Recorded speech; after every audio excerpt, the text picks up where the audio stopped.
हमें 10th के सामाजिक विज्ञान में कुल 4 सब्जेक्ट पढ़ना है, जिसमें पहला है अर्थशास्त्र और दूसरा है इतिहास, तीसरा है भूगोल और चौथा है नागरिक शास्त्र।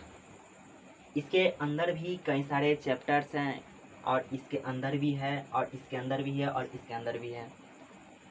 हम लोग बारीकी से पहले एक पुस्तक स्टार्ट करते हैं जिसमें उसका पूरा सॉल्यूशन भी रहेगा और हम लोग कैसे पढ़ेंगे और उसका प्रश्न उत्तर भी रहेगा, और इस तरह से हम लोग पढ़ेंगे ताकि अधिक से अधिक बोर्ड में हम मार्क्स ला सके, अंक ला सके। तो आज चलिए हम पहला पुस्तक अर्थशास्त्र स्टार्ट कर चलिए हम लोग अब स्टार्ट करते हैं क्लास। हम अब अर्थशास्त्र की क्लास स्टार्ट करेंगे। इसमें पहला चैप्टर है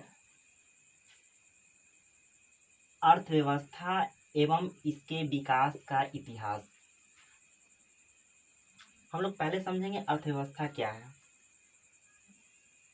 उसके बाद विकास क्या है और इसकी इतिहास क्या है। ठीक है, आप लोग ध्यान दीजिएगा। सबसे पहले होता है कि जो वर्ड है दिया हुआ, जो शब्द दिया हुआ है, अधिकांश लोगों को वह शब्द नहीं समझ में आता है कि वह शब्द है क्या। तो हमें उस क्वेश्चन हो या वह टॉपिक हो तो हमें वह पूर्ण रूप से समझ में नहीं आता है। पहली बात है कि यहाँ पे अर्थव्यवस्था, तो अर्थव्यवस्था का जो मतलब है वह होता क्या है, पहले हमको इसको समझ लेना सबसे ज़रूरी चीज़ है कि हमको इसको कैसे समझेंगे। देखिए, पहली बात तो यह है कि अर्थव्यवस्था यानी कि आर्थिक अवस्था। कोई भी व्यक्ति अपना आर्थिक अवस्था, अपना देश ही नहीं बल्कि एक परिवार की भी बात करेंगे, अपना फैमिली बैकग्राउंड ही की बात करेंगे, अगर सुधारना चाहेंगे तो सुधारने के लिए फैमिली बैकग्राउंड भी हमें छोटा समय नहीं लगता है, लंबा समय लगता है। जैसे कि अपना देश को लगा। हम लोग भली भांति जानते हैं कि अपना देश कई वर्षों तक अंग्रेज का गुलाम था। 200 वर्षों तक लगभग अपना देश गुलाम बन के रहा और उनका मुख्य उद्देश्य था पैसा कमाना, और वे व्यक्ति शासन नहीं कर रहे थे, हम लोग को पहले वह पैसा कमाए, जिसके कारण हम लोगों की जो अर्थव्यवस्था था इतना डगमगा गया कि वो पूर्ण रूप से वह सक्सेस नहीं कर पाया था। तब जाकर के अपना देश 15 अगस्त 1947 ईस्वी को अपना आज़ादी मिला और उसके बाद धीरे धीरे कुछ अर्थव्यवस्था में सुधार आई और आज हम लोग कुछ हद तक ठीक हैं। अब हम लोग देखेंगे अर्थव्यवस्था की परिभाषा क्या होता है। अर्थव्यवस्था आर्थिक क्रियाओं की वह संगठन है जिसके अंतर्गत लोग किसी भी काम करके अपना जीविकोपार्जन चलाता है या जीवन चलाता है, उसे हम अर्थव्यवस्था कहते हैं। ठीक है, उसको नोट कर लीजिएगा। अब हम लोग देखते हैं उपनिवेश। आप सब को हम यह बता दें कि खासकर हम शुरू से ही मेरा आदत है कि हम बोर्ड पे कम लिखते हैं, फिर भी हम वीडियो बनाने के लिए हम कुछ वर्ड लिख देते हैं, कुछ शब्द लिख देते हैं ताकि आप लोग को समझ में आ जाए। ऐसे हम बहुत कम लिखते हैं। अगर आप लोग को अगर दिक्कत होती होगी तो आप प्लीज़ आपसे एक रिक्वेस्ट है कि वीडियो को पुश कर लीजिएगा, रोक लीजिएगा और उसका कॉपी में नोट कर लीजिएगा, उसके बाद ही फिर आगे सुनिएगा और लिखिएगा। चलिए हम आगे बढ़ते हैं। जैसे हम इसमें दिया हुआ है उपनिवेश। उपनिवेश होता क्या है, उपनिवेश होता क्या है, तो इसका परिभाषा ध्यान से सुनिएगा, बिल्कुल याद हो जाएगा। देखिए, जब कोई देश मतलब एक देश दूसरे देशों में जाकर अपना वहां राजनीतिक, व्यवसायिक पूर्ण रूप से उस पर नियंत्रण स्थापित कर ले तो वह देश उस देश का उपनिवेश कहलाएगा। ठीक है, फिर से सुनिए, जब कोई देश किसी दूसरे देशों में जाकर वहां पर अपना राजनीतिक एवं व्यापारिक प्रभुत्व स्थापित कर ले तो वह उपनिवेश कहलाएगा, जब देश कहलाएगा। जैसे यहाँ भारत का उपनिवेश बनकर के यहाँ जो ब्रिटेन 200 वर्षों तक शासन किया था, पूर्ण रूप से यहाँ पर इसको कब्जा में लेके जो मन किया इसको नियंत्रण में ले लिया था और नियंत्रण में लेकर के उस पर पूर्ण रूप से उस पर कब्जा करके जहाँ मन करता था वहाँ बिजनेस करता था। और यहाँ पर भारतीय जो व्यापारी करना चाहता था उस पर पूर्ण रूप से टैक्स लगा देता था, वह सामान बेच नहीं पाता था और सारे जगहों पर किसका, तो ब्रिटेन यानी अंग्रेज का सामान बिक रहा था।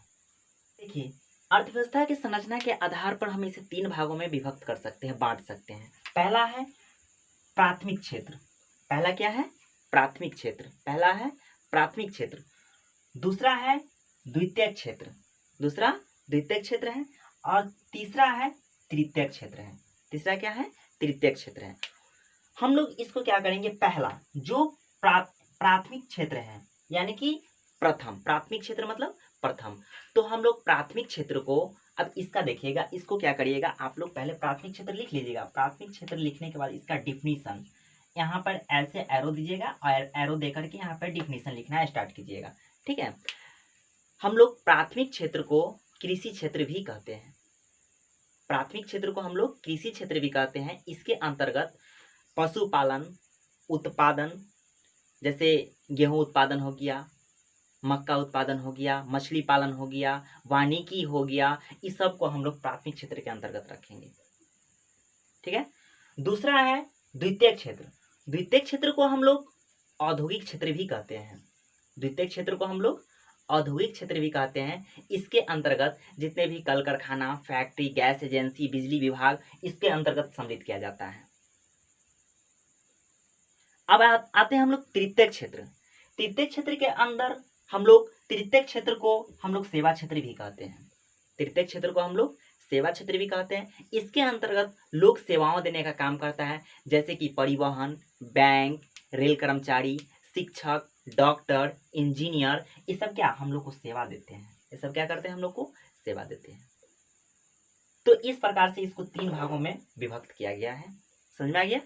अगर नहीं समझ में आता है तो आप लोग को हम कह दिए हैं कि हमारे वीडियो के अंत में कमेंट करके बताइएगा, ताकि हम भी जान सके कि आपको समझ में आया या नहीं। देखिए, उस प्रकार हम लोग जब पढ़े थे तो अर्थव्यवस्था की संरचना पढ़े। अब हम लोग यहाँ पे पढ़ेंगे अर्थव्यवस्था के प्रकार। पूरे विश्व भर में अर्थव्यवस्था के कितने प्रकार हैं? तो पूरे विश्व भर में अर्थव्यवस्था 3 प्रकार का है। 3 क्या प्रकार का है? 3 प्रकार का। पहला है पूंजीवादी अर्थव्यवस्था। पहला क्या है? पूंजीवादी अर्थव्यवस्था। दूसरा है समाजवादी अर्थव्यवस्था। दूसरा क्या है? समाजवादी अर्थव्यवस्था। तीसरा है मिश्रित अर्थव्यवस्था। तीसरा क्या है? मिश्रित अर्थव्यवस्था। हम लोग पहला देखते हैं कि पूंजीवादी अर्थव्यवस्था हम लोग किसको कहेंगे। जैसे हम पहले वाले में बताए थे संरचना में, उसी तरह से आप भी क्या करिएगा, इसमें यहाँ पे ऐसे करके एरो दे दीजिएगा, इसका डिफिनीशन लिखने का प्रयास करिएगा कि हम कैसे उसको डिफाइन कर पाएंगे। क्योंकि आपको यहाँ पे शॉर्ट समरी नहीं, वहाँ पे आपको ऑप्शनल के रूप में नहीं रहेगा, आपको लिखना पड़ेगा। जब तक आप लैंग्वेज में नहीं लिखिएगा तब तक आपको नंबर मिलने नहीं जा रहा है। ठीक है, अब इसको देखिए कैसे हम लोग डिफाइन करेंगे। पूंजीवादी अर्थव्यवस्था, तो वह अर्थव्यवस्था जिसका उत्पादन एवं साधन का कोई एक निजी मालिक हो या कोई निजी व्यक्ति उसका मालिक हो और उसका उपयोग अपना लिए या अपने स्वार्थ के लिए, अपना स्वार्थ के लिए प्रयोग करता हो, तो वह क्या कहलाएगा? पूंजीवादी अर्थव्यवस्था कहलाएगा। क्या कहलाएगा? पूंजीवादी अर्थव्यवस्था कहलाएगा।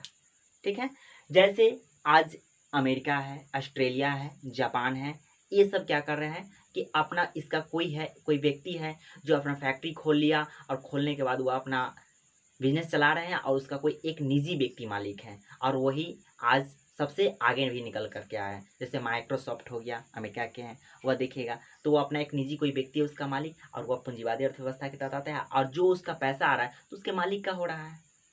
ठीक है, तो वो अपने निजी लाभ के लिए वह कार्य कर रहा है। किसके लिए कर रहा है? निजी लाभ के लिए।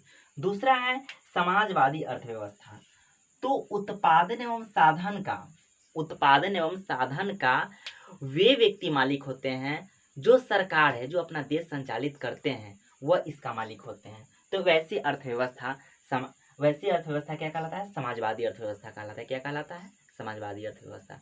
वे अर्थव्यवस्था जिसका स्वामी सरकार हो या देश के द्वारा संचालित किया जाता हो, तो वैसी अर्थव्यवस्था समाजवादी अर्थव्यवस्था कहलाता है। क्या कहलाता है? समाजवादी अर्थव्यवस्था कहलाता है। तीसरा क्या है? मिश्रित अर्थव्यवस्था किसे कहते हैं? तो कह सकते हैं पूंजीवादी अर्थव्यवस्था और समाजवादी अर्थव्यवस्था को मिला देने से जो नया अर्थव्यवस्था का निर्माण होता है उसे हम लोग मिश्रित अर्थव्यवस्था कहते हैं।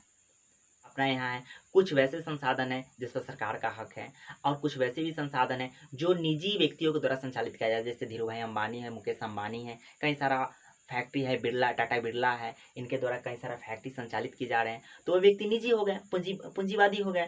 और अपना देश का है जो, अगर मान लीजिए अपना देश के जो प्रधानमंत्री हैं, राष्ट्रपति जो मिलकर के चला रहे हैं, राज्य सरकार जो चला रही है, तो उसके तहत जो संसाधन है तो ये दोनों मिल के जो चलाया जा रहा है तो क्या कहलाएगा, मिश्रित। मिश्रित मतलब क्या, मिला देना। मिश्रित मतलब क्या होता है, मिला देना। तो उसी प्रकार पूछेगा, देश का नाम तो भारत है, ठीक है, तो हम लोग क्या दे देंगे, नाम भारत दे देंगे।